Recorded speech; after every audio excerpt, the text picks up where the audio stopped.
Are you ready for love? Hi, I'm Marcus Holmes, the facilitator of the Love and Stuff community, and we're ready for you to join us on the next episode of the dating game. Forget all of the social distancing. Let's get up close and personal online.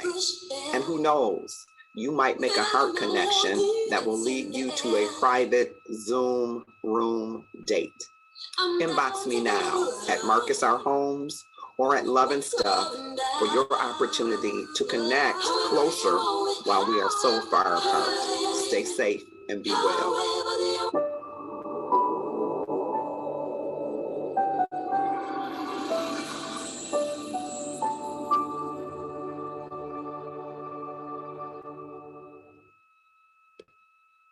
And good evening.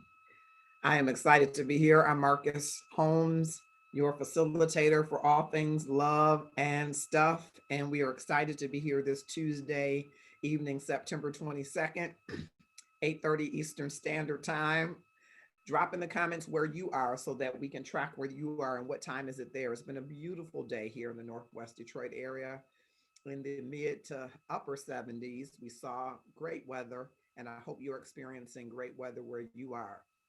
Our thoughts and prayers are certainly with those that are experiencing catastrophic type weather and events that are happening in California and Louisiana and other areas. Our prayers are with those of you that are in those areas. And so I hope that you will click share, those of you that are joining us on the Marcus Our Homes page, on the Love and Stuff page, on Twitch TV, on YouTube events. We're grateful that all of you would come on a Tuesday evening. We're here every Tuesday at 8:30, hopefully bringing you topics that you will want to chime in that might cause you to think about how you can up your love game. So we've got Rondell Murray, who has passed through, Patricia Johnson. Thank you so much. Linda Allen, Eunice Hunter, Eric Powell, some folks that are on the Love and Stuff page, but I apologize if you don't drop in your comments. I can't see who you are on both pages for whatever reasons, but I hope you will click share right now and tag some folks to join us in the discussion. We bring topics forward that are from current events and from the inbox. So you can inbox us your topic, and we'll have some discussion around your topic on ways that we might help you see other perspectives. It's not a position of judgment. It is a position that we might give you some objectivity to what you might do to up your love game. And even if it's not your situation, you might find some jewels, a nugget in the situation that you can apply to your own life. Our goal in the Love and Stuff community is to up our love game. And that means loving God better, loving yourself better, loving others better. And those others could be your spouse, it could be your children, it could be your coworkers, it could be your extended family and friends. Wherever there's an opportunity for love, let's all work to up our love game.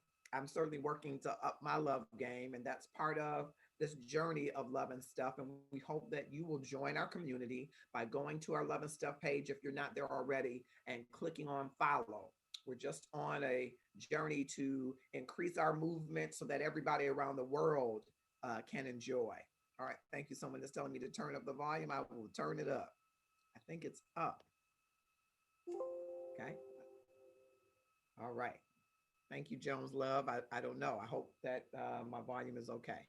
I just turned it up, so I hope I did the right thing. Okay, so that's what Love and Stuff is about, and we'd love for you to join our journey. A part of our Love and Stuff movement is the gratefulness journey every day. It's 3 things that you're grateful for, spoken aloud 3 times every day, and sharing it with 3 people every day for 30 days, and you're on the gratefulness journey every day, which will transform your life. I feel honored and privileged as a result of this journey and walk. I have written a book that will be out soon, and I hope that you will support the book, The Gratefulness Journey, every day.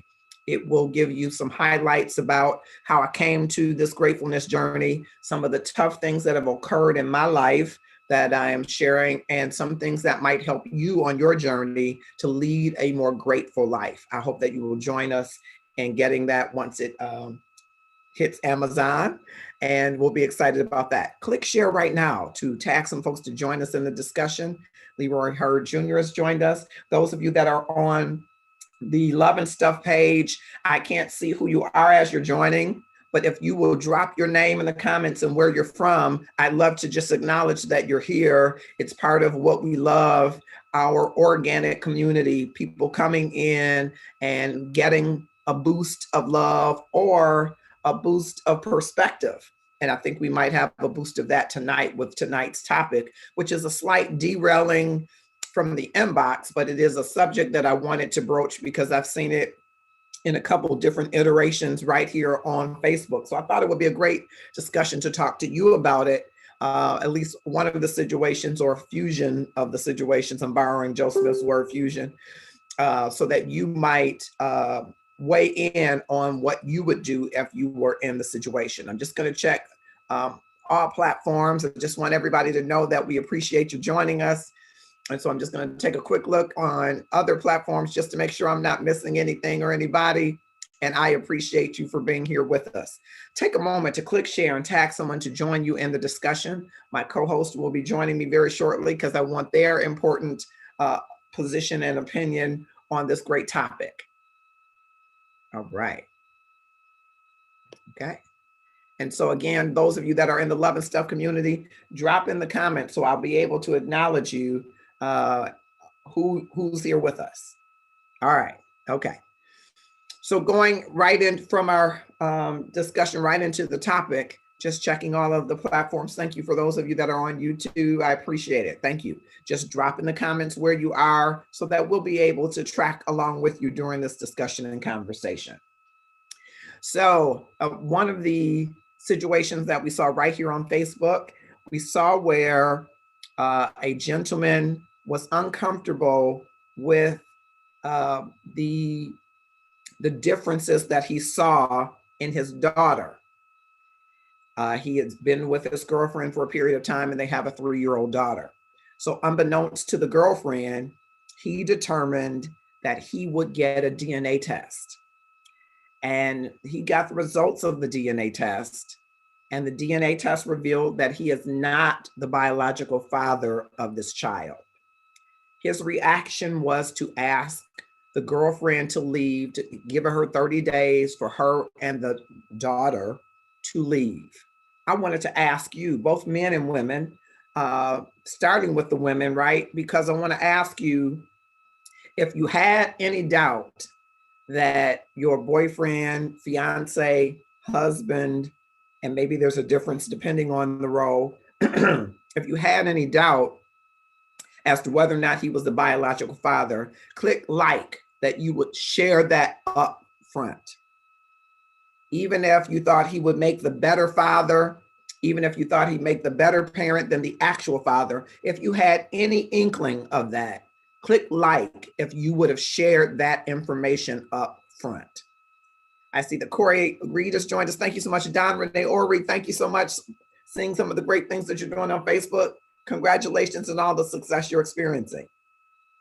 So click like, ladies, if you would definitely tell your boyfriend, fiance, or husband if you had any inkling that this child was not his at the outset, from the beginning. Don said that's rough for him, for her, and the baby. Yeah, it's a rough situation. And so I want to know, and those that are joining on Facebook, on the Love and Stuff page, I want you to chime in so that I can get your comments. The way it's situated, I can't press a button and see who's in the room, kind of like I can on my personal page. So I'm trying to navigate the two, and the way that I know you're here is if you interact with me. So I'd love to know who's here on the Love and Stuff page and where you're from and what the weather was like where you are. So I wanted to get some likes, and I saw just a few likes, and I'm assuming that the few likes are from women who says, yes, I would, if I had any inkling that the child wasn't his, I'd let him know up front. Okay. Honesty goes a long way, Jones Love says. Thank you for that. Absolutely. Tabitha Goodner is here. Thank you so much. I would share it up front. Thank you so much. All right. I need to get the sisters involved because this is a sensitive situation. And as I started to talk to different people in the inbox, just to get people's opinions about it, this is more common than I thought. Just from Facebook videos and posts, I decided to bring this forward to have some discussion around it. Don Renee says it's worth it to tell him in the beginning, gives him the respect he deserves. All right. Antoine Picas joined us. Thank you so much for coming. I hope all of you will click share and tag 5 of your closest Facebook friends, 5 of your more popular Facebook friends to join us in this discussion. What would you do? What would you do if your girlfriend, fiance, or wife, brothers, did not reveal to you that she was uncertain of you being the father of your 3-year-old? She had an uncertainty from that time, which means, yes, that around that same time, she had to have engaged in sexual intercourse with someone else. That is a given, I guess. Now, whether or not it was before, after, during, it was at some point, right? Some point she has a concern that maybe this child might not be yours. And you are having this concern now because this child is not looking like you, or not having any of your family attributes. And you've always wondered that, but your wonderment got to a place. So I wanted to ask the sisters, and I did, if it's worth telling up front, I want to ask the brothers, um, would this be an action that you would take without letting her know? So you want to gain clarity on whether or not the child is yours. And I think that's fair if you have this major doubt, right? Do you do that clandestine? Do you do that without a discussion with her to say, let's have a DNA test? Because in this case, that's what happened. A DNA test happened unbeknownst to the girlfriend. Dawn says, my gosh, I feel bad for the baby. They have a bond from birth. That's going to scar her. I hope they have the foresight to get the baby counseling. Good point, Dawn. Very good point. And I want to delve into that a little bit more because, as I stated, in this particular situation, the father has decided that they need to leave, the baby and the mother, and has given them 30 days, kind of, serving them an eviction. So I want to know how do you feel about that for this point you raised, Dawn, right? There's been a bond, and a bond that's as strong probably as a biological bond, right? Michael Flanoyle has joined us. Thanks for coming to Love and Stuff. I hope you will click share, tag 5 of your closest Facebook friends, 5 of your more popular Facebook friends, and hey, engage in the discussion. We want to hear from you. What would you do if your spouse or girlfriend or fiance withheld her uncertainty about about you being the biological father of the child? I want to hear from some brothers. Of course, I have co-hosts on tap. I'm waiting for them to join me in the room. But if you'd like to come and talk with us live, let us know, and we'll inbox you the link as well so that you can come and share. What would you do? I'm really interested in hearing from you, brothers and sisters, because as a number of the sisters have already said, it might be good to say up front that I'm not quite sure. And once the baby is born, we should check it out. Adrian Baby Blue Cadwell has joined us. Thanks so much for coming to Love and Stuff. I hope you will click share and tag some folks to join us in the discussion. And so at that point of, you probably want to say it at the beginning of the relationship, is there anybody who feels maybe like this mother felt? She was hoping of the 2 possible choices of dad, and in this case, there's only 2, thankfully or unthankfully, depending on how you look at it. She was hoping that it was the man that she ended up having this 3-year or more relationship with. Can you empathize with that at all, that you're hoping so much for it to be one person because the other person isn't, in your estimation, a good partner, a good father, a good candidate for father? Would that weigh in on your decision to say it's a good guy and a not so good guy? Again, your estimation, no judgment, but your estimation. It's a good guy and not a good guy, and I really hope it's the good guy, so I'm just going to go with the good guy for door number 3.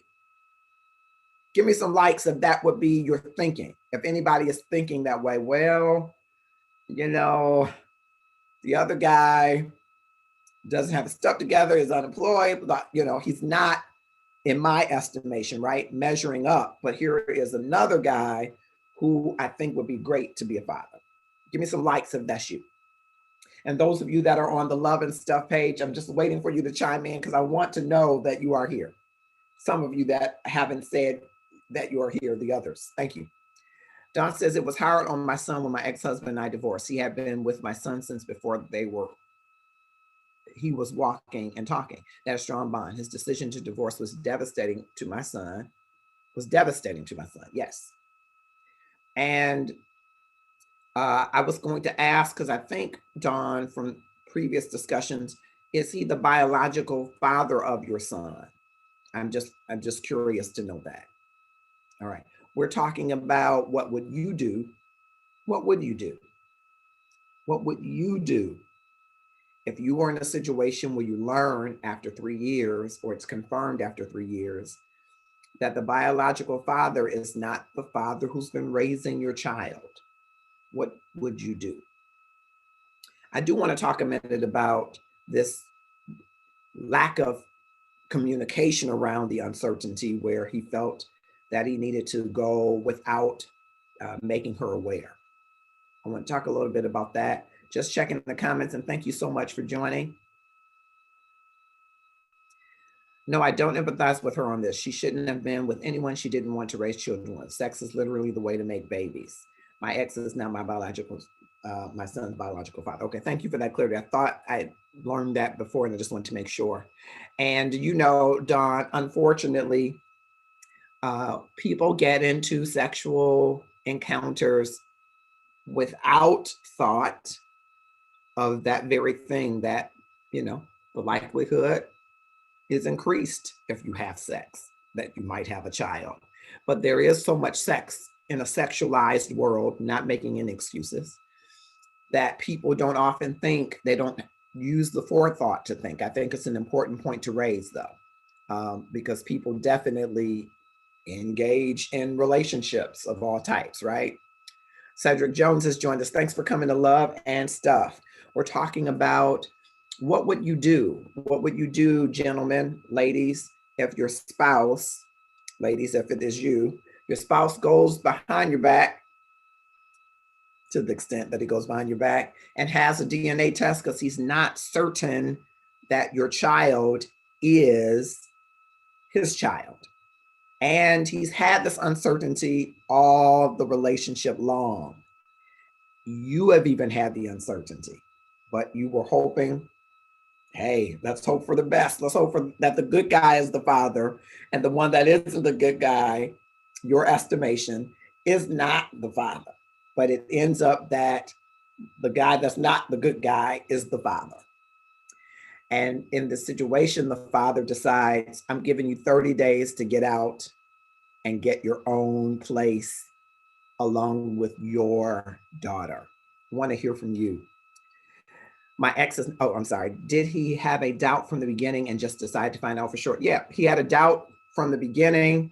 You know, the baby, the timing was off a little bit, he thought, but then the baby didn't look like him, and she's 3 now, and though he has a strong bond with her, he's always wondered why there's no resemblance to any aspect or characteristic of him or his family. And so I guess rather than having this conversation, right, this communication about how you're feeling, he has the DNA test and has decided that they both have to leave. They are not married. So I wanted to give it to kind of 3 different layers, right, Dawn? Would it matter if it were your husband versus your boyfriend or fiance? Would it matter if your husband, after 3 years, would you expect for him to stay in the relationship? Would you expect your fiance to still marry you? Would you expect the boyfriend to still marry you? Because in this day and time, Dawn, a lot of people that live together think that they're married. They live together 3 years and they think that's marriage to them for some, right? Just depending on what your orientation is. There are people who come from families where no one has ever been married. So to them, living together for 3 years in harmony is a road to marriage. But no, they are not married, not married. All right, so what would you say? I'd love to have you come on. I'm waiting for our associate producer and senior associate producer to join me, but I'd love to have you come on and join if you'd be willing to share. What would you do? What would you do if this were you? What would you do? Ladies, what would you do if he says, get out, you and your daughter? And hopefully that is the anger speaking. And sometimes anger will speak up, right? Sometimes angers will speak up. John says, it would matter more if they were married. Legalities, okay? It would matter more to you if you were married and your husband said, get out? Because why? He might not just be able to force a divorce on you. Could he say, get out? Kicking them out is a bit extreme if he's developed a bond with the child. Yes. And again, and I'm hoping, Mike, I believe you are absolutely correct. Susan Riley Broadnix has joined us, as well as Kim Wilson. I hope both of you will click share. Thanks for coming tonight. I hope that he was speaking out of anger. I hope that after he calms down, because this was the first conversation with the DNA results in hand, I hope that he will calm down and that he will rethink putting them out, especially severing ties with the daughter. Because you're right, he's developed a bond, he loves the daughter, but must come to terms with the fact that, one, there was deception, and two, it's not his daughter. Which can be a very big thing for brothers. Brothers chime in. That could be a very big thing for you if you have had a biological child, or thought that you had a biological child, right? He's mad and hurt. He's been lied to. Yes, I can relate to being mad and hurt, and say things out of anger. I can relate to that, and then probably anybody that has come through the Love and Stuff community understands that when you are betrayed, when there's a breach in your relationship, that it can deeply hurt you. And this is, pretty big among those, right? Fidelity and deception are pretty big, pivotal things in relationship. Give me some likes if you agree with that. That fidelity for most is really important. And for a father who adores his daughter or adores his son, I was just getting a cut at the coldest cut barber salon in Northwest Detroit, and watched the owner engaging with his son. He loves his son, and the son loves his dad. And Stan is my barber. He wants the best for his son. And there is a pride that I see in Stan about his son, right? A father loves his son, father loves his daughter, right? And so to be hit with the reality that this person is not your child is pretty difficult. Did she truly believe that the baby was his? She truly hoped. She did not truly believe from day one. She had the same concerns that he had, but she hoped and prayed. She prayed the baby Jesus, sweet baby Jesus prayer, right? She prayed, sweet baby Jesus in heaven, if but it be your will, Father, make it be if it is not. She had that prayer, right? And anybody ever pray that prayer, you understand. Sweet baby Jesus, don't let it, if you just give me one more chance, if you just don't make it so, or make it so in your holy name. Anybody ever prayed that prayer, you understand, right? Where you've done something that could have catastrophic, ginormous impact. And you say, I certainly hope. And just keep down that road of hope, keeping hope alive, right? So she hoped, Dawn, she hoped that this was indeed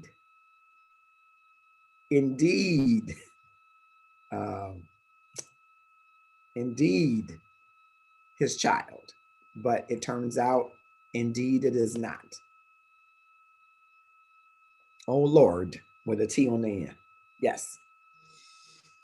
And so I want to talk to you. I've got a number of you. Some of you are parents. Some of you have been married, certainly have dated. So let's go with the current situation. They are not married. They have been they've been living together for 3 years. Dating longer. Okay. And somewhere in that date, she kind of had some other excursions going on. Okay. And some that were closely timed to him. But she was hoping and praying and believing to some extent that this man was the father of her child. And the reality is he is not the biological father. Of course, he has been the father, right? He has been an active and present participant in this child's life and adores this child. is the characterization. Adores her, loves her, spoiled her, as sometimes fathers do. Lord help us. And, but decided, I need to know. I need to know whether or not this child is my child. And unfortunately, biologically, she is not. What would you do? Ladies, what would you do if you had made the misfortune of hoping and hoping and hoping and hoping and hoping, uh, and maybe ignoring, this baby's not looking like him, that feeling that you have quite often, that we all have when something's not right. And when it's not the right that we want it to be, we ignore it. That thing that keeps coming to you and saying, but we don't address it. It could be it could be your worst fear, right? It could be that catastrophic situation. So ladies, I want to ask you, and fantastic. Our senior associate producer is joining us. I want to ask you, Gwen Patrick has joined us. I hope you will click share and tag some folks to join us in the discussion. Chantel has joined us. Thank you so much for joining us. Right. And there's J. Gerald Harvey the fourth. We unmute you here.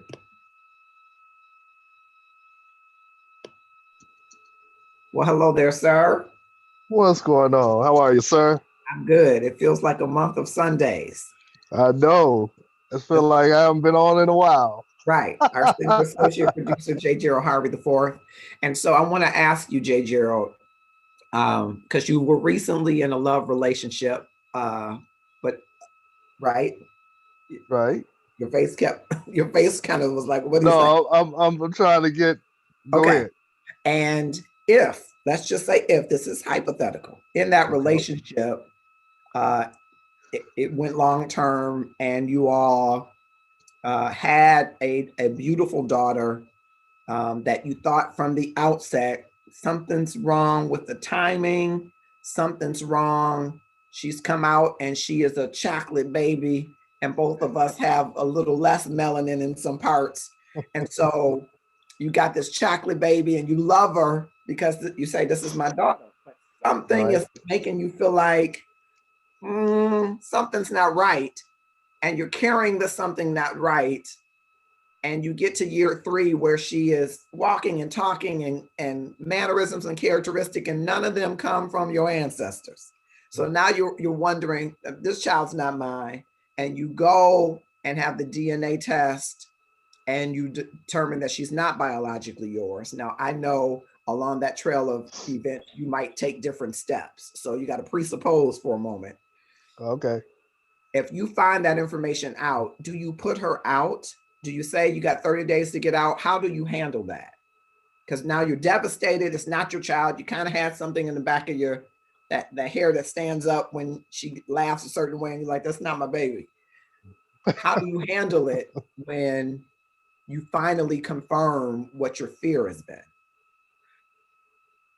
I would have to make sure first. I don't know if I would just all of a sudden toss her out after 30 days. Mm-hmm. Mm-hmm. And the only reason why I say that is because that might be my quick, my quick thoughts and my quick way of handling it. Mm-hmm. However, I got to make sure that it's not because of my emotions, because there's lives, not mainly the baby's life is involved here. Yeah. And I got to make sure that, okay, how do I handle this and what do I do? Mm-hmm. And then I'm not just all on my emotions and just like, oh, I'm devastated, I'm hurt. Oh, I got it. No, ain't no way somebody's going to do this to me. I'm not raising somebody else's child. I'm not, and I'm not having anybody else's thoughts and anybody else's feelings in mind. Mm-hmm. Yeah. So yeah, I need, there would be other things going on along the way. I would have to have some conversations. Yeah.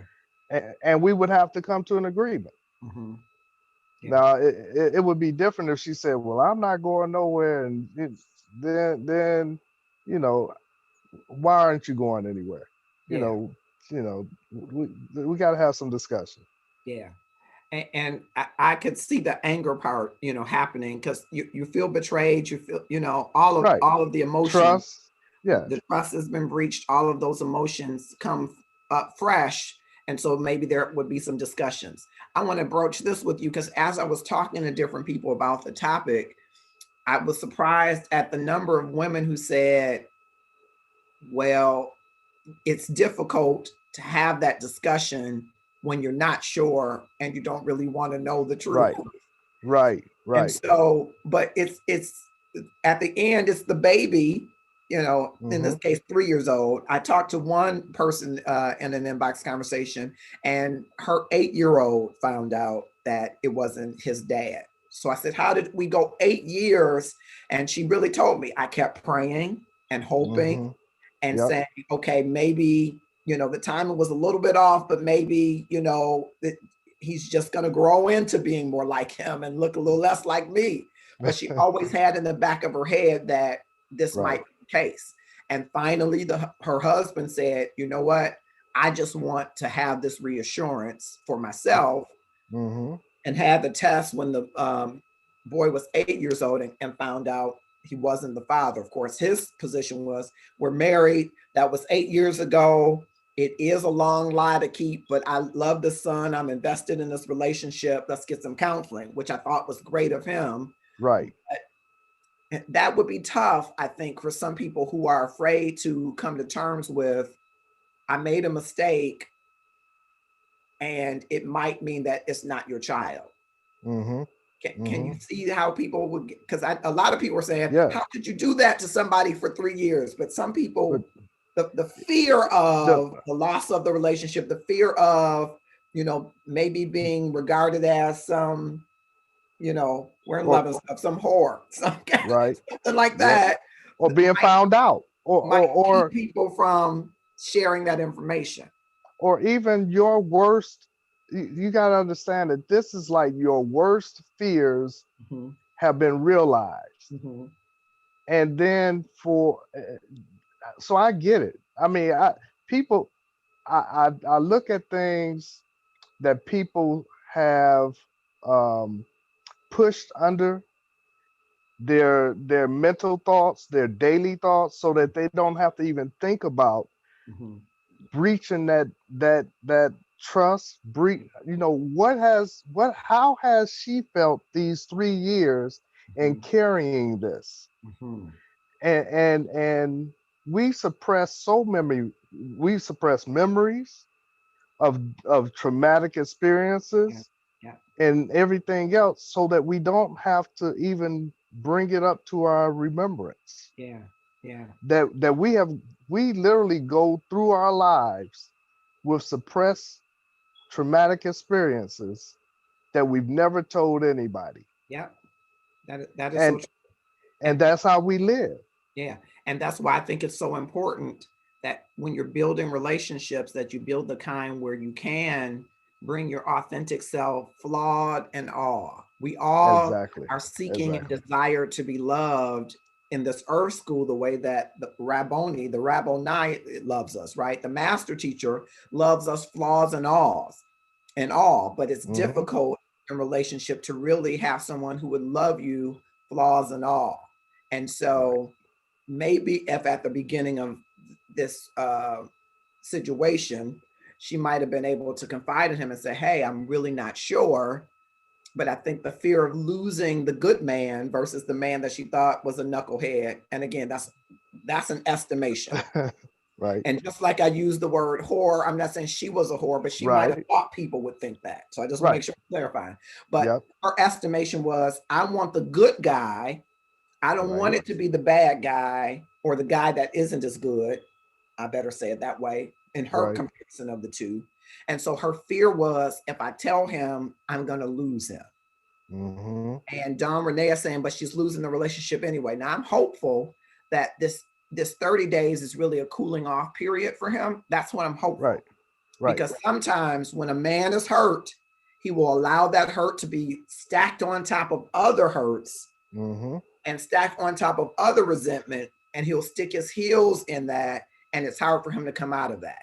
Right. I'm hoping that that's not where this man is. When you hurt Right. a man deeply, and a lot of men have already been hurt.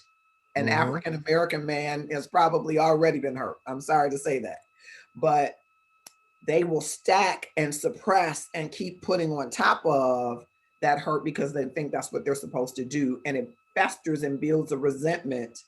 So I'm hoping that that's not what happens. I'm hoping that this 30-day will be a cool off period where he'll say, I was angry, unpack your stuff, let's get counseling, I love this child, or whatever, that they come to some reasonable discussion around the infidelity, which was 3 years ago, but in your mind, you're wondering, okay, was this all along? And the deception. Those are two tough things to have to deal with. I'm talking with our senior associate producer, J. Gerald Harvey. Go ahead. You froze. I was going to shoot. And especially if he has not. Real quick.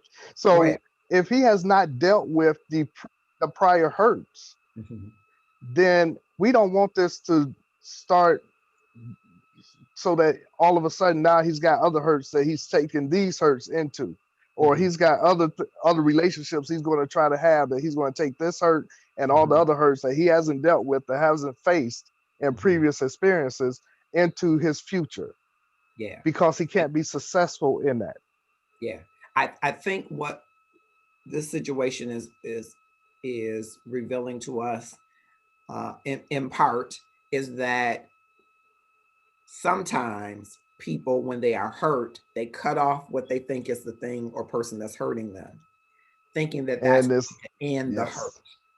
And so that's why I'm hoping that this cooling off period there'll be somebody in there that will help him navigate that, because we can't just cut off everything that hurts us, because we would be limbless, toeless, earless, everything hurts us. We would not be in good shape. Chantel says she should have told him it hurt. Okay. Yeah, I'm sure it would. Marcus, that's not how men work. If he's putting them out, he's most likely done. I don't agree with that. What I do know is there are a lot of men who move and navigate through emotion and anger when they are hurt. And they move and navigate through it by cutting people off. And I don't want to cast aspersions on any group of men, but a lot of men, some men that I've had the pleasure and privilege to know, operate that way when they have experienced trauma or when they learn these behaviors from a mother who was hurt and did that same behavior. So some men learn that the way that you process through something is to cut it off instead of getting the support and help that you need to understand, okay, what is this and how this has impacted us? So there are different segments of men. And so I think the men that do that, I'm done, have experienced some other trauma, and this is just layered on it, or the way that they deal with hurt is to cut it off. I'm hopeful that that's not who this man is, because if you've invested time in the relationship and you love her and you love this child, there are major things that you should consider, even if it is just boyfriend and girlfriend. And I don't want to minimize anybody's relationship by saying just, but the ultimate would be marriage, right along that juncture. But if you're in a relationship and it's a loving relationship, I'm hoping that he's not done. And not all men, some men, I would say, are like, I'm good.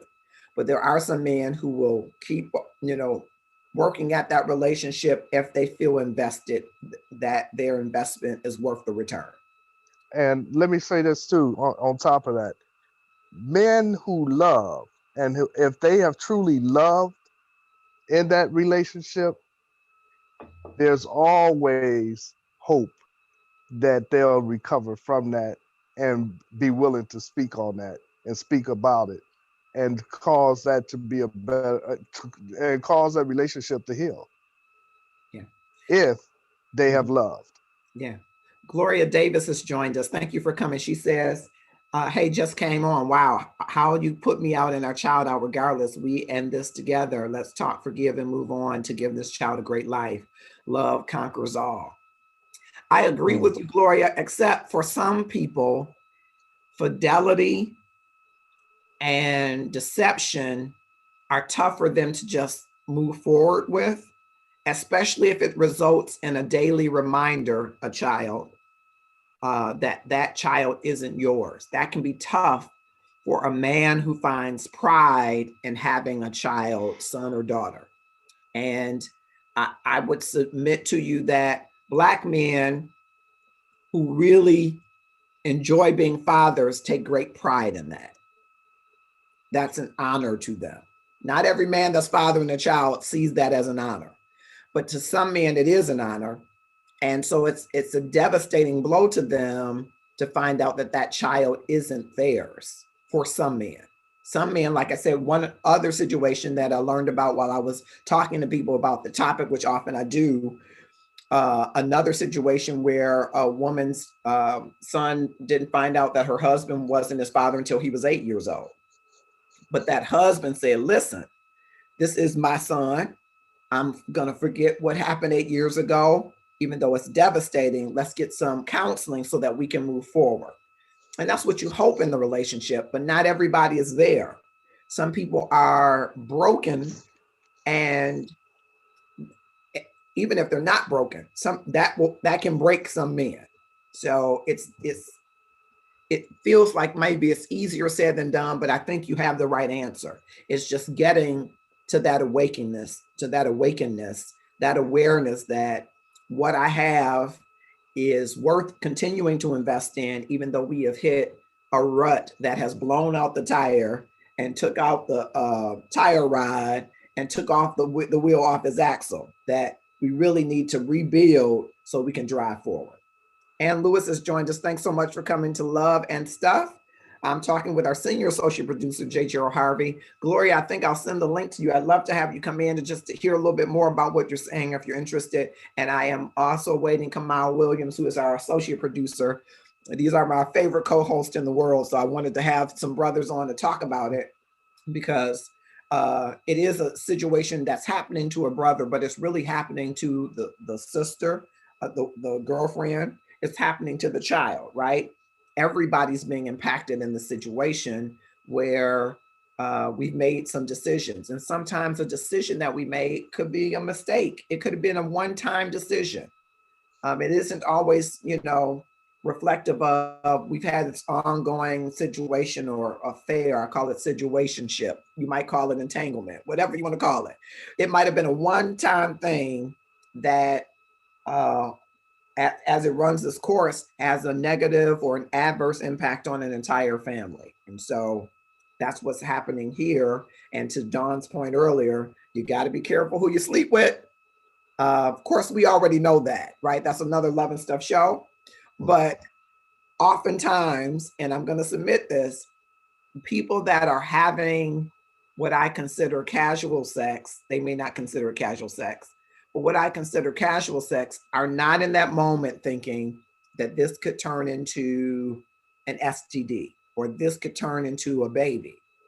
They are in that moment trying to gratify or satisfy some desire. And that's a reality that we hope in Love and Stuff that people will just think about. Just think about if you're in this situation now and you're having casual sex, particularly unprotected sex. And I know, the Christians, I'm a man of faith, so I understand Christians say, you're not having sex. That's not the reality, but I hear you. But if you're having unprotected sex, there is a chance that something else could happen. And so maybe somebody here is having unprotected sex, casual sex, and maybe just a moment you might say, well, maybe I ought to think about this, me too. And that's what we want to happen in Love and Stuff. Maybe you're thinking about, I could do something that could change a baby's life down the road who doesn't deserve to be involved in any kind of drama, right? Andrea Williams has joined us. Thank you so much, Andrea. for coming to Love and Stuff. She's doing some great things with her pageant. I want to hear more about that. We'll have to have you on. In my life experiences and talking with my men friends, I'm sure most, if not all of them, will be done if they sever the relationship. That's because the level of betrayal that they feel. I appreciate that. And I would imagine that they feel. I may know one man who would try to repair. And that's why I'm telling you, I'm very different in all of the brothers that I know. And maybe it's just the, you know, the area that we're in, the caliber of brothers, the Christian, not Christian, whatever it is. I can tell you there are more men that I know that would salvage a relationship that they feel fully invested in. So I appreciate that perspective, though. I do. A similar situation happened here. She totally disappeared as the truth was concerned. All right, Andrea, thank you for joining us. Marilyn Hamilton, thank you for joining us as well. I'm talking with J. Gerald Harvey, our senior associate producer, and with you as well about what would you do if you found out after 3 years that your daughter was not your boyfriend's child. And if you are the boyfriend, what would you do? In this case, the boyfriend said, you got to get out. He had a DNA without talking to her, which I think is something we should probably mention, is an important part. I skipped over that when I was taking J. Gerald down the road, because I know he would say, oh, well, wait, let's stop there. There should be some conversation about, I don't believe this child is mine. And so let's have this DNA test. So it sounds like both of them were kind of teetering on, maybe I'm gonna feel bad if, you know, I'm gonna feel stupid if she is my child. And then I'll be like, oh, okay. And she's gonna be like, oh, you didn't believe me? So, but I think it's better earlier on to have this discussion, even though for this girlfriend, it was tough because for her, it was tough because she thought, I don't want to lose him. I don't want the worst thing that I'm fearing to happen. And how often do we stop from making decisions because we think the worst thing will happen when it is the worst thing that happens, and it worsens because we waited? So who did this come from? Did this come from him or from her? The inbox. So this is an amalgamation of situations, right? And so in this case, though, this is his point of view for the 3-year person. For the person that had the 8-year-old, it's her point of view. Right. Okay. So but I'm talking about the 3-year-old. Yeah, this is his point of view. Get out. And he had the DNA test done without her knowing? That is correct. There was issues already. Yeah, I think the issue was he all along thought it wasn't his, but he didn't want to raise it. Why not? And neither did he. And that would be my question with him. Why didn't you raise the issue that you thought it wasn't that the baby wasn't yours? He should have. Yeah, I think they both should have, because they both were thinking it all along. I think if you're thinking it all along, and you think, but again, I think fear paralyzes people quite often from making a decision that they know they should make, and putting it off just worsens it. And then going through and thinking, okay, if this is not my baby, what am I going to do? And if this is my baby, what am I going to do? Because in both situations, he has to make a determination as to how he really feels about this woman that's in his life, let alone the child that's in his life as well. Because in both situations, he has some trust issues. And I guess, yes, I guess rightfully so, right? Well, what if it was? I mean, in the beginning, if he thought, now, J. Gerald, if you thought, like, I'm going to this relationship, bless your relationship that happened. If you thought that she said, hey, I'm 3 months pregnant, and you thought the timing was off, that's in your mind. Now, whether or not you're going to say, because like Andrea's saying, it feels accusatory when you say, are you sure it's mine? That would not be a question that you would want to just, let a passing fancy be, right? Are you sure it's mine? Then when the baby comes, she don't look like me. Are you sure it's mine? it feels like you're accusing her of doing something. Now, in this case, he was right. She had done something. But a lot of times we're afraid to make that call because we don't want two things, I think. We don't want it to be true, and we don't want to be the one that was a bad person if it wasn't true. So it's like you accuse me of something, you don't trust me. Well, there is some trust issue, right? But from the beginning. Right. Yeah. But and this is hold on. They were in church and the family had accepted the mother and child. This man didn't give a DNA until 3 years later. No, not I'm not sure. I'm not following you. That's what I mean. If he decided to put her out, he's most likely done. I hear you. I just disagree with you, Don. That's what I'm saying. I disagree with you. I've heard people say, I just heard somebody say something in a relationship that they recanted 10 days later. And it was as harsh to me as this. And basically, I'm severing the relationship because of this, blah, blah, blah. Get your stuff, blah, blah, blah, blah, blah, blah. And 10 days later, after some cool down, he recanted that. So I just don't think that's most men.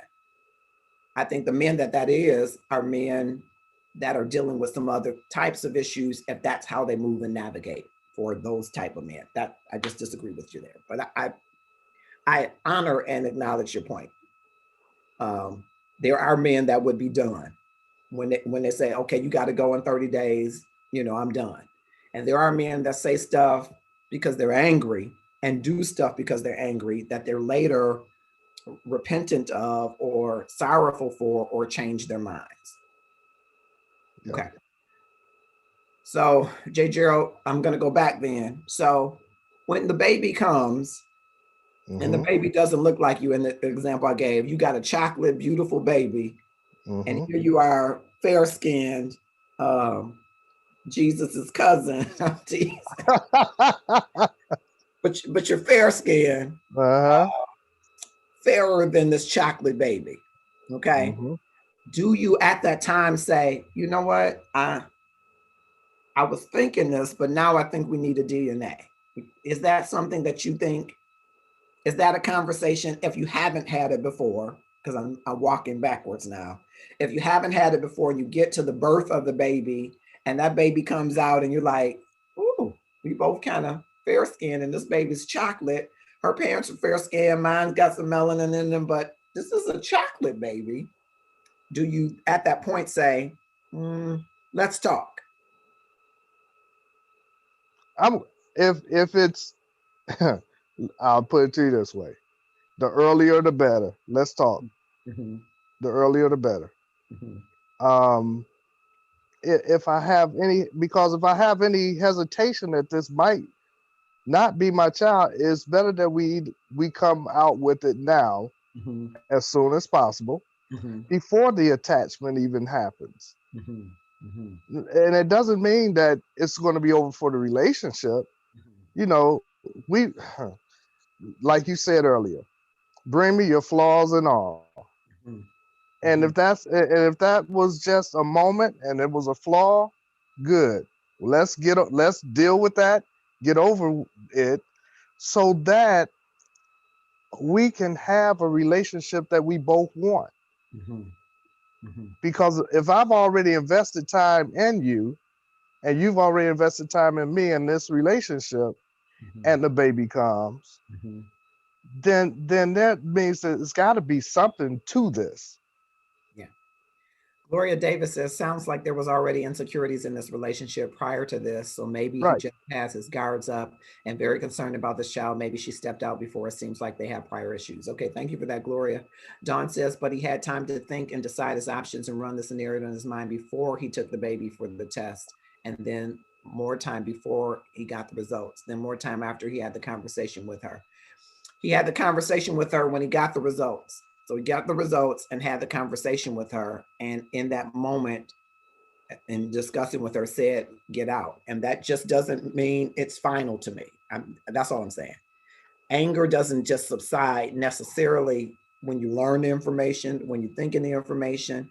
It can fester. It can bring back to your memory other things you had questions about. It could make you transport yourself into a former relationship where you experienced deception. So many things can happen that allows anger to fester. And again, I'm hopeful that that's what is happening, and that over this 30-day period, that it'll be more cool off period or cool down period. Andrea says it's a necessary conversation. Lena Brown has joined us. Thank you all. These are wonderful comments and input. I appreciate it. Keep them coming as we're talking with J. Gerald Harvey IV, our senior associate producer. And he said, hey, the earlier the better. Have this conversation before that chocolate baby gets here. I'm saying chocolate baby because Gerald is light. I'm not saying chocolate babies are bad. So I want to make sure you understand. I love melanin. Yes, I do. So I'm not saying chocolate babies are bad. I'm using an example because J. Gerald is fair skinned. Give me some likes if you can see J. Gerald, and he's single and fair skinned. I don't know if he's single, but I know that he's single and he's fair skinned. So make sure you get that so that you won't be later inboxing me saying, now, what's wrong with chocolate babies? Not a thing. Not a thing. I love chocolate babies. Chocolate babies rock. Okay? I'm just saying, because me the hashtag tonight. That a chocolate baby, him having a chocolate baby with a woman that is also fair skinned might raise an antenna. All right, I want to go back. I'm going back farther to the beginning. If you're in a relationship with someone, you've been in a relationship for a year or so, you're in this relationship, and then it progresses to where she is pregnant, and you have a question about the timing. So you go to the ultrasound and they say, she's 3 months pregnant, and you are, for whatever reasons, weren't as sexually active during a specific period of time. Is that a conversation that you have? Did we lose J. Gerald? No, Don, I'm just saying, I sometimes I think people mean well. It's a love. I'm telling you, it's a wonderful community. I am so honored and blessed and proud to facilitate this community. I really am. It has become one of the joys of my existence. I'll call it that, of my life. I love the people that I've met. I love the people that we interact with. I love how people interact with each other. People are finding love, and not just love relationships. They're reconnecting relationships. They're getting closer to siblings. All kinds of things are happening that are wonderful. But I do know that there are people who sometimes take exactly what I say literally. And I just sometimes want to make sure they understand I'm not really saying that chocolate babies are an issue. So if somebody came in right at that moment, they're like, well, what's wrong with me? I'm a chocolate baby. Chocolate babies rock. Chocolate women rock. Chocolate men rock, I guess. Chocolate fair skin rocks, vanilla rocks, whatever you are, it rocks. But I wanted to make sure that you understood that it was a hypothetical for J. Gerald, because he's fair skinned. That's why I was saying that, Don. Just making sure, because sometimes people might inbox me and say, I disagree with your characterization of chocolate people. And I'm like, I didn't mean to do that. Like I said, the word whore earlier. I know I'm going to hear from somebody who said, well, you called her a whore and you should not do that. I did not call her a whore. I said she might think that she's a whore. So I just, maybe I'm thinking sometimes too much about, what people are going to say, but I want to make sure I'm being clear, because people could come into this video at any time and hear something say, now, you got a problem with chocolate people? I do not. Not at all. Nor does J. Gerald. I'm saying if, which, he ain't just out there doing it, whatever. If he had a child with someone who was fair skinned and the child was chocolate, you got to hear that part first, or you can walk away saying they got problems with chocolate people. Loving stuff. We love chocolate people. We love white people. We love Asian people. We love Pacific Islander people. We love everybody. Okay. I just had to clarify that because, it'll be 3:00 in the morning and someone will inbox and say, I just had to get this off my chest. I need you to raise it. Chocolate people. Chocolate people are good with me. I'm chocolate. I'm just not dark chocolate. I'm chocolate. Okay. I'm good. All right. Dawn is cracking up, and I know. I love all of the. I love all of the comments. I do. I try to respond to them all, but I just wanted to clarify it. Sometimes to highlight a point, we do a hypothetical. In this case, my test case was Jay Gerald, who happens to be fair skinned. Come on, give him a hand. Give him a hand. All right. Andrea Williams says that's what happens. The family is dark chocolate with distinctive features, but the child was a light bright like this mom. So the family saw no resemblance to them, and the child pushed for the DNA. And finally, the truth came to light. Okay, good. No pun intended, right? Yes. And so if you are unsure of the timing, is that a conversation that you would have? For me personally, I would not have a conversation about the timing. I would have a conversation about the chocolate baby. And again, if I were fair skinned and I didn't think I could have a chocolate baby. Of course, I got chocolate all through my family. So I wouldn't be surprised by a chocolate baby. But if I had something that made me surprised, it would be at the birth. I may not mention it, even if I'm thinking it. This is just me personally. I may not say, you're 3 months pregnant, but we ain't really had sex like that. I don't think I would mention it. Would you mention that if there was a timing issue, Jay Gerald? Probably not a timing issue because, trust me, timing. First of all, we as men, we are the least to know about timing when it comes to women having babies. At least I know I am. Mm-hmm. So timing, no. But the actual, here's this chocolate baby. I got light skin all through my family, and you got light skin all through your family. Yeah, we'll have a conversation. Yeah. And that's what I was thinking the first time that there might be a real conversation. And again, it just depends on the nature of the relationship. If you all talk about everything and this is not something that's going to land as being accusatory, somebody might have that conversation before that point. Just me personally, I wouldn't think much of it unless I knew that we had not had any sex. Right. And I thought, okay, you're pregnant. How did you get pregnant? And we haven't had any sex. But if we're having sex, I'm not saying, oh, we had sex the third day of this week and you got pregnant. No, I'm like Gerald. I wouldn't be keeping that kind of map. That's not how I keep the map. But if the baby came out and I just thought, well, you don't look like any of my ancestors, I might at that point say, let's just have a conversation. And if I thought the conversation needed to be more than a conversation, it might be a DNA test at that point. Or your ancestors. Right. Either side. Yeah. Right. Just wanted to clarify. Right. Okay. Gloria says, well, I have to agree to disagree because a lot of times children are born, they're light, especially African-American children, but as time proceeds, they turn darker. So we can't just judge them. Or the opposite. Some do. You're right. Or the opposite. Yeah, yep. Gloria, you are absolutely right. But I would, me personally, because I got fair skinned folks in my family, but most of it we got good melanin all up on both sides. And so if it was a light skinned baby, I might say, let's just have a conversation. And let me say this too, Marcus. We don't have this conversation before I take this baby without your knowledge in for a DNA test. Mm-hmm. Yeah. And that conversation could have been at that third year point. Yeah. But we don't have, I am not taking this baby in for a DNA test without talking first. Yeah. Great point. And let's delve into that in 1 second. Dawn says, absolutely. I do it to have the fullest amount of transparency. That's what helps to keep relationship in the space of truth. Absolutely correct, Dawn. Thank you so much. That is great. We might have to do transparency as the hashtag tonight, senior associate producer. Not chocolate babies. What about chocolate babies rock? Yeah, that might do. Yeah, chocolate babies rock. Yeah.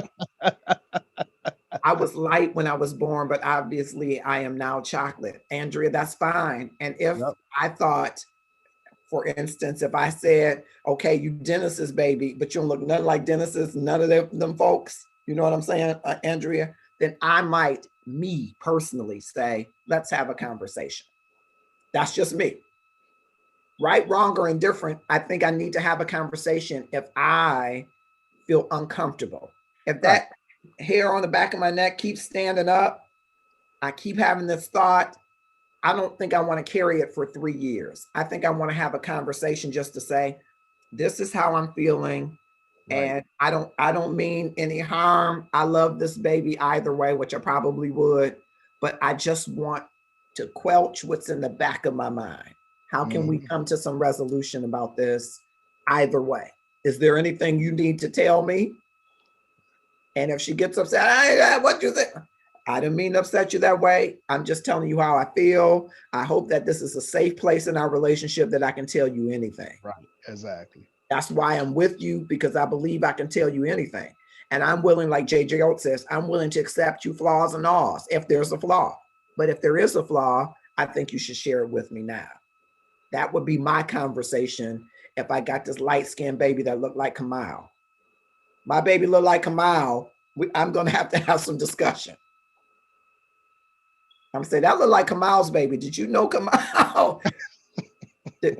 did you used to date Kamal? I'm going to have some discussion. That's just me. Keisha Bryan has joined us. Thank you so much. Don says, thank you, Jay Gerald. Okay. Hey, Kamal, I'm trying to unmute you.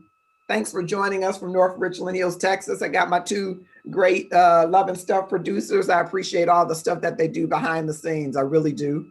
And I wanted to get two brothers on here at least to talk to them about what do you do if you find out your 3-year-old is not your biological 3-year-old, and maybe, you know, your girlfriend in this instance knew all along, not knew. I was saying earlier, Kamal, that she was praying the sweet baby Jesus prayer. You know that prayer. Sweet baby Jesus in heaven, please make it so that this baby is his. Please, God, just give me one more chance. I do right. You know how we pray that prayer? Maybe I'm the only one, but you pray the sweet baby Jesus prayer when you've done something like, God, if you give me one more chance, sweet baby Jesus, right? So she prayed that sweet baby Jesus prayer for 3 years. What do you do if you find out that it's not your daughter, Kamal? I have to be the voice of dissension because they got to go. So Kamal, let me ask you this. The baby might can stay, but she sure enough got to go. Okay. I'm with that. I'm not with that, but that's a start. I want to ask you this though. You've been thinking all along that it might not be yours, but you finally decided to have the DNA test. So it's kind of gone on for some time. Don't you think that you should give her some chance to come right, come clean?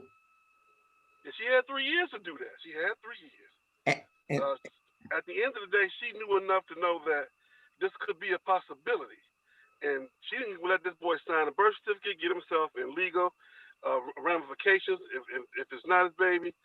She has a serious hold on this young man over 18 years and 18 years and the rest of her life, potentially.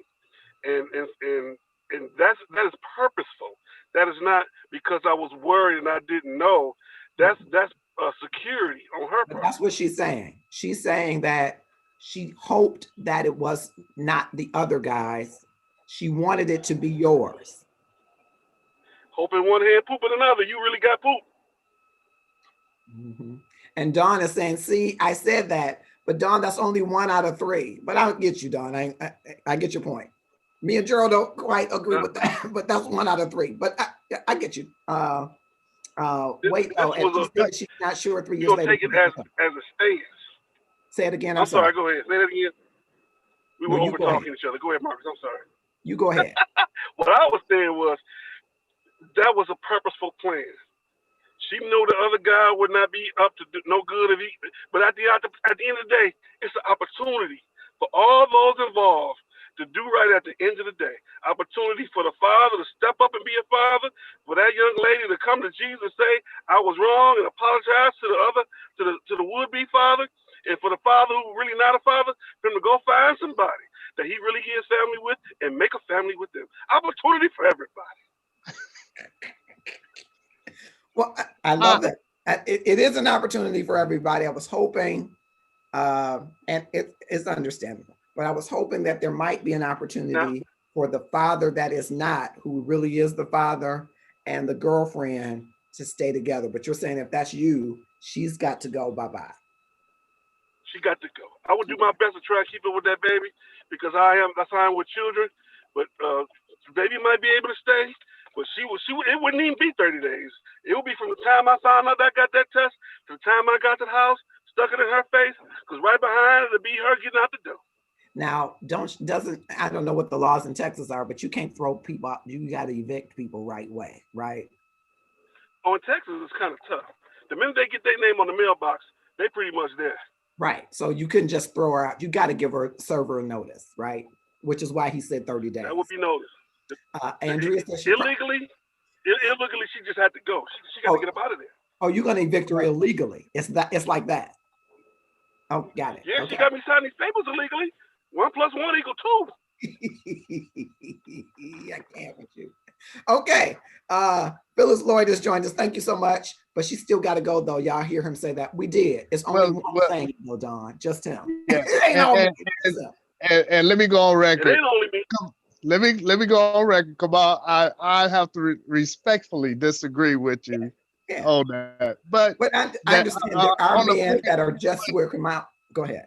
On the point of that, it was planned, and I don't believe all women that is planned, and I just knowing about suppressing things and about going through life trying to make sure that life still goes on, and I don't want to hurt nobody. You hear people say that all the time. Mm-hmm. I don't think it could just had to be a plan. Yeah. Okay. Don is saying there are no evictions right now, though not until 2021 now. But there are illegal evictions, right? People can still illegally. Change them locks. Them locks to be changed. But here's why I say it was a plan. You can't put people out. It's just illegal. Though I'm not saying do what Kamal says. Don't put people out. Don't do the illegal thing. But it is illegal to evict somebody without notice, and illegal when there is a moratorium on evictions. Just want to put that out there. We talking about real life. Yes. The sheriff show up anyway. All right, tell me about the plan. Okay. It was a worry until the baby was born. Once the baby was born, and you could tell that there was a difference, or even as the baby got older, that baby started showing a difference. At that point, you got to come clean. I'm sorry, this is what happened. I thought it was. Let's go together. Let's see what's going on. When you know deep down in your heart there was a chance you don't say nothing, that's a plan. That's purposeful. You purposely omitted the fact that it could be. He had to figure out on his own, hey, maybe this baby is, maybe this baby not. It don't act like my family, don't look like my family. The shape of my head, and I like the shape of the head of that baby. We got to figure this out. Now, at that point, it becomes purposeful. In the beginning, maybe not so much because everybody make mistakes. Everybody could have had a drunken night. She could have been out with R. Kelly and had all kind of crazy fun. But once that baby came along, and you know, people know, you can tell. When people raise children that's not their own, that you know what the baby look like, the baby don't look like. She can come clean right then and there. So when you going on for 3 years and that baby getting to know that father, that child getting to know that baby, and that paperwork is in with the state, and she know that she got this man on the hook, he can lose his job, and she can put him in jail on spite. That's purposeful. So let me ask you this, Kamal, because from the beginning you had issues with the timing. Once the baby came, you had challenges with the baby's, features. Is there some responsibility for you to have a conversation at that time? And since you didn't, do you feel any more empathy because you were a willing participant in your own uncertainty? There is a responsibility for the male. I agree with you. Okay. I agree. But once we find out the truth shall set you free, and I'm going to set you free out the house. I don't know what to do with Kamal except to say, yep. But I'm just wondering, I was hoping that you would have some grace because you had an opportunity. I agree. That's where the baby can stay. I meant for her too. The baby can stay. I meant for her too, because you had the opportunity when you were uncertain about the timing to say something. And you had an opportunity when the baby came out and the baby looked more like me, and you're like, you didn't ask her, do you date Marcus Holmes? When you didn't do that, you became complicit in this deception. It's almost like what do they call it? Deny it. You can listen for 3 years. That's all you got. You got 3 years. But you were in the 3 years. I guess I'm trying to keep raising this point. You were a willing participant. I was. Okay. But now that I know the difference, we're going to move on forward as just with the opportunity for everybody to have a better day and a better tomorrow. Mm-hmm. Don says all that is illegal. The sheriff is not coming until 2020. # realtor in the house. She said, no, don't look for the sheriff. Don't look for the sheriff. Come sheriff. every day in the state of Texas, especially in Houston. They evicting everybody. Okay. And maybe they are doing it on breach of contract instead of failure to pay rent. I don't know, but I'm just saying there is a moratorium in general for most places. And even if there wasn't, you got to give people notice, because then they can file an injunction to stop your illegal eviction. But enough of that. You're going to put her out some way. You're going to find a way to put her out, because it's not for you. Boxes on the porch. It's not for you strong enough that, hey, I let 3 years go by too while I had the same uncertainty. Once it's confirmed for you, there is a role for that man. He was wrong for letting it go that far. I agree with you. Mm-hmm. I agree. But sometimes you got to, instead of putting your finger in the hole and letting the water run through, you got to get some stopgap. You got to get some silly putty. You got to put some of that stuff in there they show on TV to fix the hole, and then you can go to the other side and fix it all the way through. And that's what you got to do. You got to fix it at some point. At some point, you got to get in there and you got to legally fix it as well as illegally fix it by putting their behinds out. But the baby can stay. Got it. Okay. Linda Phillips has joined us. Andrea says, shaking my head, you should have had the DNA done at the beginning. That ideally that would be the thing, right? Yeah. If once the baby comes and you're saying, this is not my baby, at least a conversation, right? And back to what Jay Gerald was saying, before you go and have a DNA, you don't have a DNA without her, right? You got to have that conversation, right? You don't go and say, okay. You said what? She said she had sex without him without telling him. Well, wait now. We don't know if the time they're dating. We don't know if the timing was off and this was a casual sex. We don't know what it was. But what we do know is that you have, in this case, or I have, or Jay Gerald has, we've got some uncertain thoughts about whether or not the paternity is sure. That's a conversation we have before we take the baby for a ride for ice cream and we're actually going to get a DNA test. Right. That ain't something you just move up the baby and say, we'll be back. That's a conversation. No, you go to CVS and buy the kit, and when you ain't got to leave the house. So hit them cheeks. So if you buy the do-it-yourself kit, don't you tell her that you're doing it? You can. You don't have to. Why wouldn't you tell her that you are uncertain about your paternity and have that conversation? The same reason she didn't tell you she was out getting it on behind your back. What's that reason? What's the reason? But what you're doing is that you're taking it out on the baby versus taking it out on her. No, you just took it out on the baby by taking the baby to go have ice cream, and you're taking her for a DNA test. And one does not equate to the other, and having that conversation. I agree. And may I agree with you 100%. And may I add, you do take it out on the baby when you put the mother out, because you show the baby how you treat the mother when you're in disagreement. What baby wants to see their mother be put out and find out whatever years later the reason? Because I guess you're teaching her at 3 years old about forgiveness, about parting. You're teaching her some lessons, even though you're not her biological father. If you're still going to be in her life and be her father, you're going to still have to deal with this mother. And so you're teaching the 3-year-old some lessons that maybe you didn't mean to teach in the way that you're teaching. Because first, Blanche, we're angry, right? We're upset, we're betrayed, we've been deceived. But then this baby learns about how you handle that by how you handle their mom. And she can or the baby, it's a girl, I It's a take it. girl. She'll internalize that to the point where if she really finds out the whole truth, that it was her fault. Yeah, and girls and their fathers. I wouldn't turn my back on the baby. I would Mhm. still want to be in the baby's life. I would still want to be that father figure for her, even if the other guy didn't step up. But at that point, I have the opportunity to make the right choice where I didn't have it in the beginning.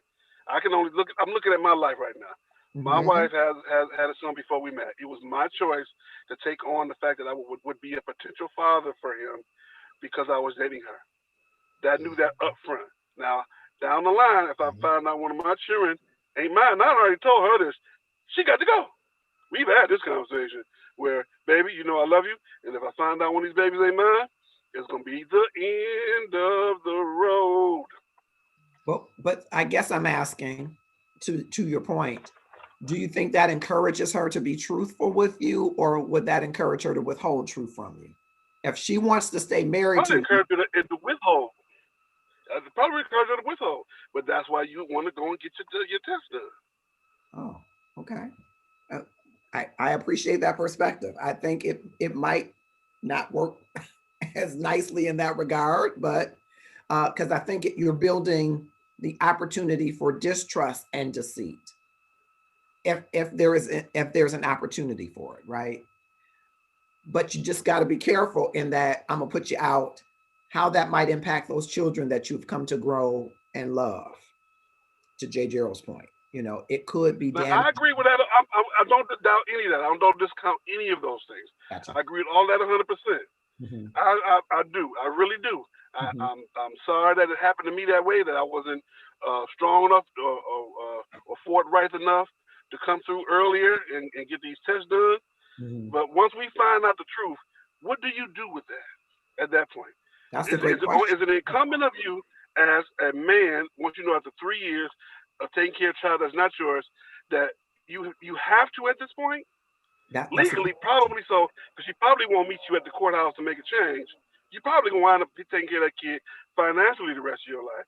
So now it's my job to take care of the kid financially, take care of the mama financially, keep this albatross around my neck for the mama till the 15 more years.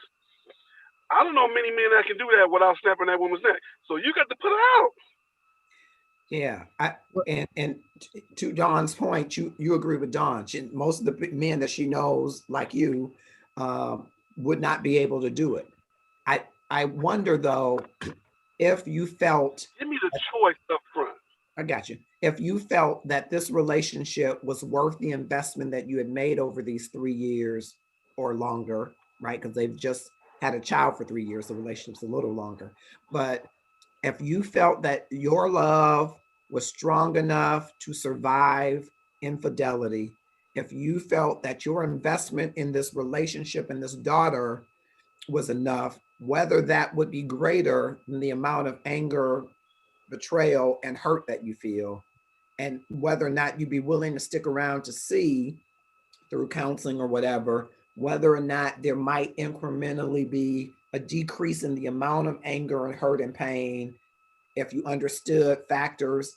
Even some of them, Dawn raises a good point, they could have been dating and both not been exclusive, and this could have happened when they weren't exclusive.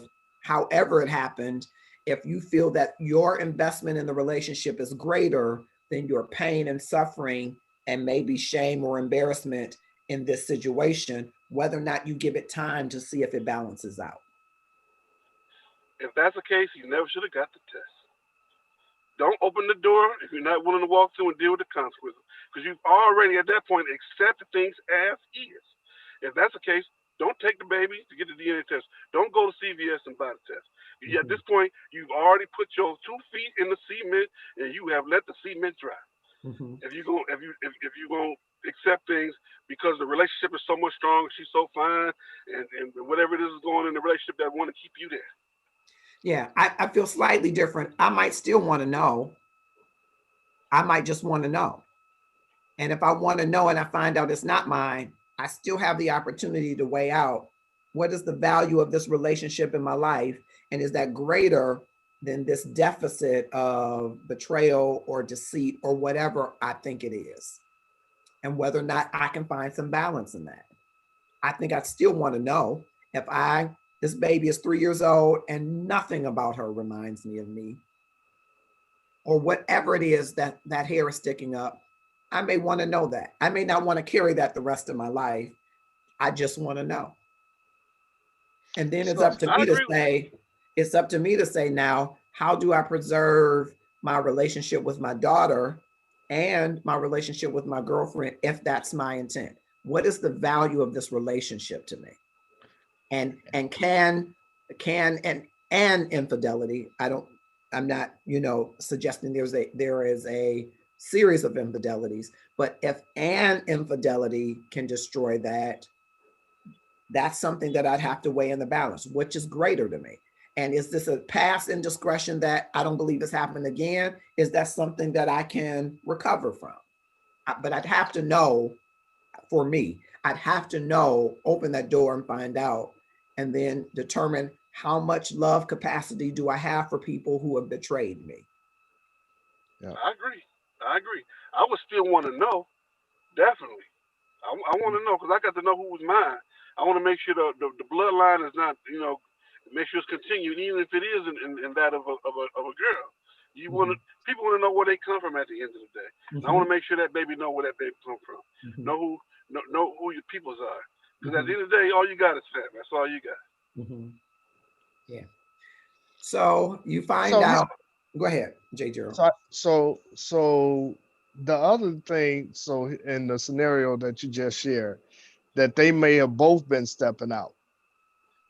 It might have been just that type of relationship. They weren't fully committed to one another at the time, and then he thought that this baby was his, and it's not. So what happens if he all of a sudden finds out that he has a baby by another woman that he has stepped out with, and now he wants to bring that child into this family, and should she be accepting of him or her? Those are all the, go ahead. If she know good and well, I can't say how I want to say it, good and well, blank, that baby that ain't his, and if he bring on somebody, we raising all these babies together, and we gonna go and we gonna have fun. We gonna go to Babylon, but Babylon ain't even open no more. We gonna go. That's how much love we gonna have. We gonna rent a boat, and we gonna go out there and run around on the defunct island. We gonna have some fun. I think it's an important consideration as to whether or not, and for you come out, the consideration is no, but it's an important consideration to weigh out what's the value of this relationship to my life, and whether or not it can survive an infidelity. Even if that infidelity is 3 years old, can it survive that? In my opinion, I would be living a lie. Those last 3 years are I'm down the rabbit hole. I'm in the matrix. Because what I thought was right is wrong. And I've been living my life and taking care of business on a precipice that I thought that this child was mine, even though I had my doubt. And she knew as well that she had her doubt. We live in a lie. So we got to fix this lie. And whatever that fix me, if she got to go, in my opinion, which would be the first step, and I don't know about coming back. But like I said, I'm gonna definitely make sure that I keep up with my commitment with the child, because I'm not gonna turn my back on the baby. But I will make sure that we somehow, hopefully, she will go ahead and sign the papers to keep me off of child support anonymous and legal ramifications. But I'm gonna still make sure this baby is okay. That's just how I am. Yeah, and I want to know. Don is saying that's how they think. Some of them. I'm gonna keep qualifying to some of them. Because not everybody thinks like that, and I respect that. Maybe I'm petty patty. Maybe I'm the petty patty that say they got to go. No, that's how you feel. I mean, that's real. I wanted to ask though, when you said, but Don, I see that's how he thinks. He's not they. I would love a generalization. If J. Gerald did the lion's share of talking, then I would say, see, that's how they think. But the reality is, it's not all of one or the other. But I appreciate that. But Kamal, what is the lie? That's what I want to know. When you say you're living a lie, what is the lie that you were living? What we was the have lie? our family together, even though we don't have nuptials and paperwork behind us in that way. The Hold on lie one of the second. fact that we are Slow down. living as Slow down. Slow joined down for me. family. Slow down for me. What's the lie? Is it one lie or several lies? Are you describing several lies? Is it one lie or several lies? It's multinational lies. Okay. There's So, multiple lies. I'm being funny. when you say you're living a lie, go ahead. The lie is I'm raising a child that's not mine. The second lie is I've lied to myself that I thought the child might be mine. But the third lie is she has not come clean as well. Come out. Go to the first lie. You're raising a child that is not yours. Who knows not that the child? Who knows that the child is not yours? Me. How do you know that? You didn't know that. I don't care what other people know. But that's what I'm saying. Once you find out this test. No. I guess I'm trying to make sure I follow. If you're living a lie, wouldn't it have to be a lie that you know is a lie? That's what the test involves. Once you find out what this test says, you confirm the fact that you've been living this lie. No, but you haven't been living a lie because you didn't know it was a lie. When you say living a lie, I'm trying to get you to see that it ain't what you were living was a loving relationship with a woman. Was that true? It may have been. I don't know what that relationship was. Were you in a loving relationship with your daughter? Was that true? Of course. And were you in a loving relationship as a family unit? Was that true? I would hope so, for their sake. So I know for me, I'm gonna make sure that baby's happy. So when you say living a lie, I think I would understand and probably agree if you both knew and never said anything. That would be living a lie. I don't know that you live a lie without knowing it's a lie. That's what I'm saying. Once that test comes to fruition, that's when you have to come to grips with the fact that what you thought was left is now right. Okay. But I don't know if I would characterize that as living a lie. Living a lie is when you are married and you got a second house somewhere else and you know you got a second house somewhere else. That's living a lie. That's a different kind of lie. It's still a lie. It's living a lie. That's I think if neither of you know of the deceit, if you're not certain of the deceit, you're living in uncertainty. I believe that. But I believe what was true. Go ahead. Is it just you living in euphoria? You to me that's a lie because it's a lie to me because I don't know the real thing behind it. That's the lie. You know the real thing. The lie is you do know the real thing. I thought that I was living in happiness. I'm just. I got my baby. My baby is my daughter. I got my baby as my old lady, and we together. We making this thing work, and we working hard, and ups and downs and lows, and around the corners and together. But then when you find out that what you thought was what you thought it was is not that, that's when you know that was a lie you were living. Yeah, I hear you. I just don't agree with your characterization, but I understand it. I just don't agree with it. I believe for there to be deception, someone has to deceive. For there to be a lie, someone has to be telling the untruth. What you lived in was uncertainty, and you willingly lived in it. You were complicit because you didn't ask the questions. But it wasn't a lie that you loved her. It wasn't a lie that you lived together. It wasn't a lie that you all raised a daughter together. You lived in uncertainty because neither of you confirmed what you were thinking. It's a complicit lie because both people know that what it might be. You're both complicit in the fact that. But a lie isn't what it might be. A lie is what it is uncovered. A lie is when you tell something that you know is true, or you tell something that isn't true. Where is the lie?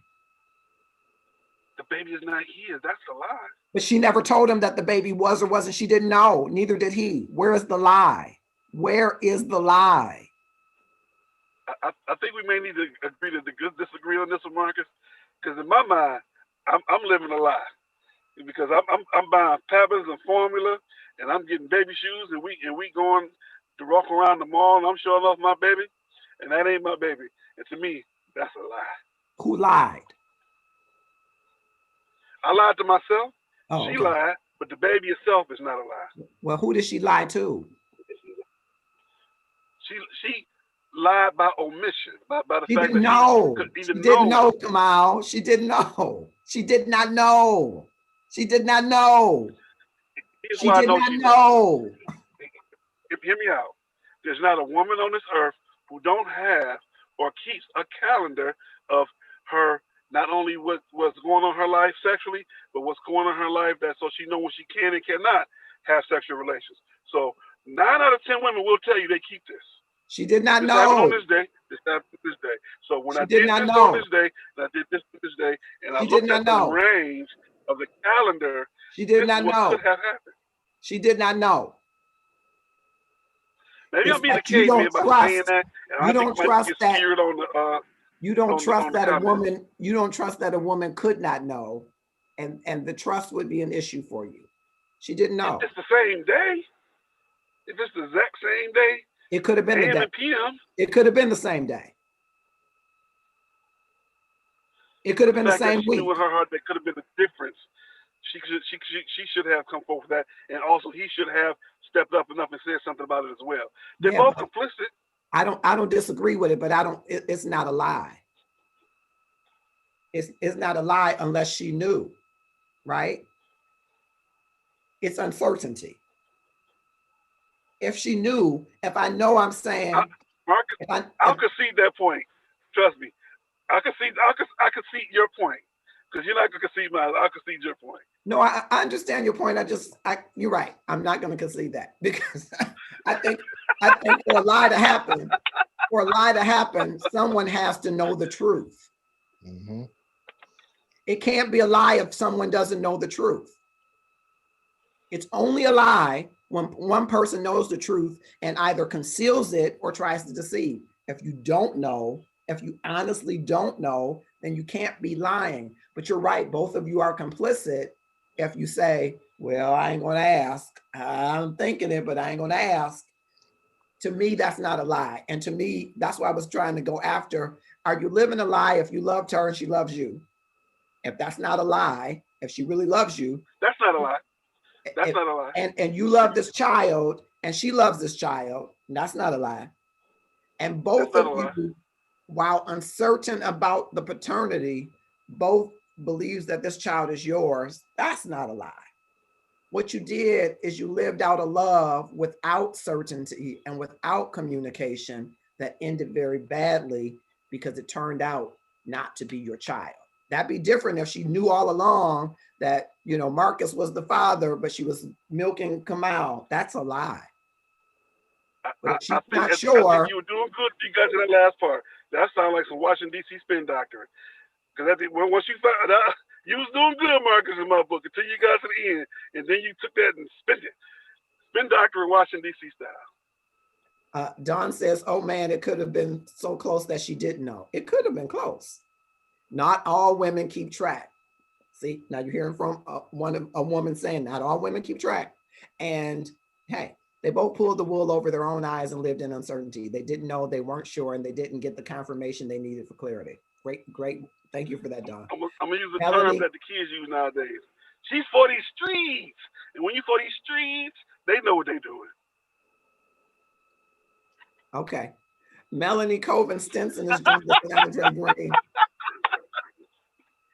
All I can say is I would hope that if you are invested in a relationship and you believe that the value of that relationship to your life is greater than any episode or event, including infidelity, uncertainty, or deception, that you would have some time to evaluate whether it could weigh out in the balance instead of just cutting it off. Cutting it off is your right, but if that relationship is of greater value to you than the indiscretion that occurred, you owe it to yourself to weigh it in the balance. I agree. Yeah. But I still gotta go. And maybe that's the answer. Maybe she won't have to go. Right. And hopefully if she has to go, it will be a legal eviction and it will be done in a way where the daughter doesn't resent you for putting her mother out at some point in the future. Because that daughter is going to learn, though children are resilient, that daughter is going to learn someday that, okay, I got this relationship with this great dad, but he has no respect or communication or anything for my mom. And that's an important part of the equation. Don says, I would hope that he gives the opportunity to live and treat together, especially if they love one another. Yeah, I'm with that, Don. I know it's hard to say, right? I think I would be truly hurt, even though after I thought about it, I'm as complicit as she is if I thought from day one that it might not be mine. I got a responsibility to say, let's have a conversation. Is that Kamal's baby? I got a responsibility to say that. And so if I let it go for 3 years, I'm just as complicit as her. So funny to hear that. I know. I used you instead of J. Gerald this time, but if it was one of y'all's babies, I'd say, this light-skinned little joker here. Is that one of they? Help me out. I'd have to ask. Or at year 3, I'd have to be willing to say, well, I kind of knew this could happen all along. And I kept loving you and kept living with you and kept taking care of this daughter. So I'd have to value. Jennifer Jackson Horton has joined us, and this has been a great show. We're at 10:13, long show, but great show. And I know for me, something that Dawn said resonated earlier, and I'm hoping that people will hear that among other points. But one of the points she said earlier is, you got to know who you're having sex with. There's the potential that if you're having casual sex, and people are, and no judgment in love, we're not judging you. There is a prescription for sex, I believe.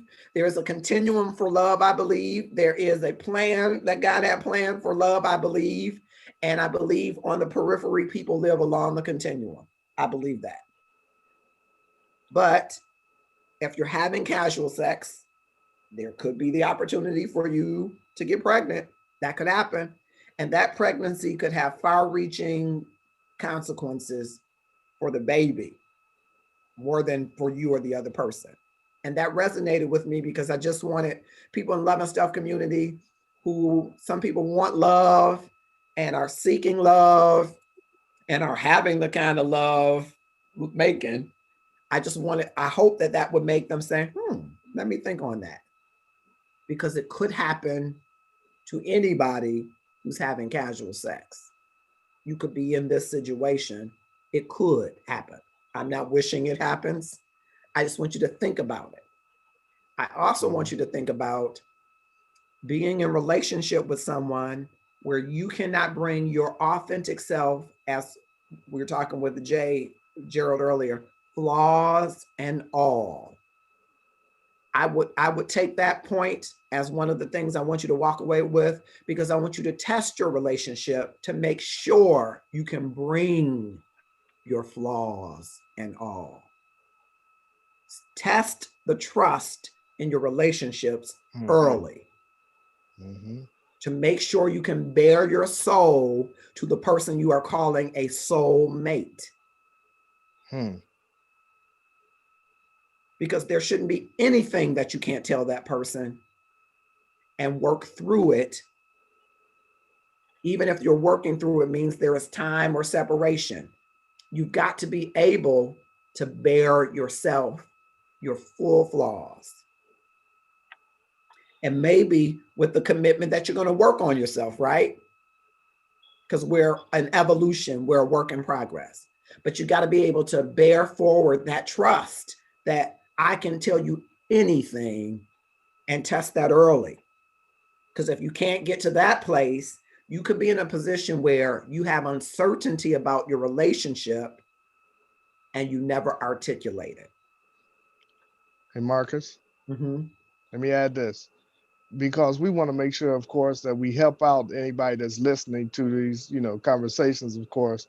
And we want to just let them know, make sure that before you make any choice and before you make any decision, free yourself of all your anger and free yourself of all the emotions and make the right decision that's going to be the best for your relationship and for all those involved. Yeah, you were almost stealing my third point, but it's I'm close. sorry. It's akin to that. It's related to that. All right. The third thing was really, you have to determine the value of the relationship. Mm-hmm. And so in that cooling off period, like in this case, 30 days, for Kamau, it's going to be the same day, but you got to have a cooling off period where you don't just operate in the vein of the strongest emotion that you have, but you sit in the place where you have the strongest peace, where it's equilibrium and still. And do an evaluation. Is the value of this relationship greater than the indiscretion or episode that has brought me pain? Mm-hmm. And weigh that out outside of the anger, as Jay Gerald was saying, the emotion. Find a place where you can sit and say, okay, this relationship has meant this to me. I think even with Kamau, he said, yep, I loved her. I think she loved me. I love the child, but she got to get out. So before you get to the get out, evaluate, do I love her more than this past indiscretion has impacted me? That answer might be no, but at least evaluate it. Do I want to impact this child and show this child how I love her mother through forgiveness more than I want to be angry about having been betrayed? That answer could be no, could be yes, but evaluate it away from the news of reading a paper that says you're 99.9% not this child's father. You ain't this baby's pappy. Step away from that emotion, step away from that rage, that anger, that frustration, that betrayal, that disappointment, and don't transport yourself to a place in the past where you've experienced that, because that's what we have a tendency to do. Here we go again, is the thought. And you gather all the evidence as to why she's horrible. Move away from that and sit and say, is the value of what I have greater than this indiscretion?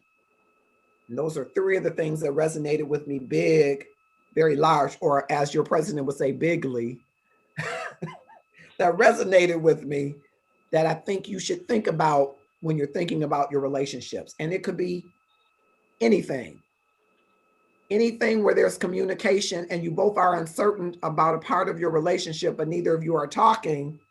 You got to talk. Because elsewise you're complicit as much as the person who you think is at fault. J. Gerald Harvey IV, Kamau Williams, thank you both. This has been a great show. I hope that everybody will share this content widely. Let me just double back to the comments. Tanisha Buttersoul by Black One joined us. Chantel says, I feel like this, if he was any kind of man, I hope they both get some understanding and rise to the child together in the Lord. Thank you for that. And don't bring biased people into the conversation looking for impartial advice. They need counseling. Beverly Johnson, thank you for joining us. Great show. I hope you will click share, tag 5 of your closest Facebook friends, 5 of your more popular Facebook friends. Keep the discussion going in the comments. Have a great night. Thank you, everybody. Good night. See y'all.